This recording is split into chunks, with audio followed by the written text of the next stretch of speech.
Tarixdə insanların sadəcə dəbdə olduğu üçün özlərini öldürdüyünü bilirdinizmi? Səbəbkar isə sadəcə yaşıl rəng idi. Viktorian dövründə bu zümrüd yaşılı çox populyar idi. Qadınlar bu rəngdə donlar geyinir, evlərin divarlarını bu rəngli kağızlarla bəzəyirdilər. Amma bir sirr var idi. Bu boyanın əsas tərkib hissəsi mişak idi. Bəli, güclü zəhər. Doğru eşitdiniz. Qadınlar bu paltarları geyindikcə tərləyir və zəhər dərilərinə hopurdu. Onlarda yaralar yaranır, huşlarını itirirdilər. Daha pisi evlərdə olurdu.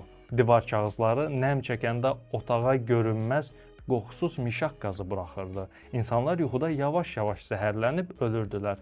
Uşaqlar səbəbsiz yerə solub gedirdilər. Hətta Napoleon Bonapartın müqəddəs Yelena adasındakı otağının divarları bu yaşıl rənglə boyanmışdı. Alimlər onun saçında yüksək miqdarda mişak tapıblar. Ola bilsin ki, imperatoru düşmənləri yox, sevdiyi yaşıl rəng öldürüb.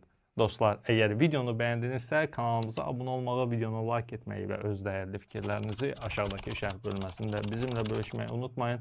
Sağ olun və salamat qalın. Qismət olarsa növbəti videoda görüşərik.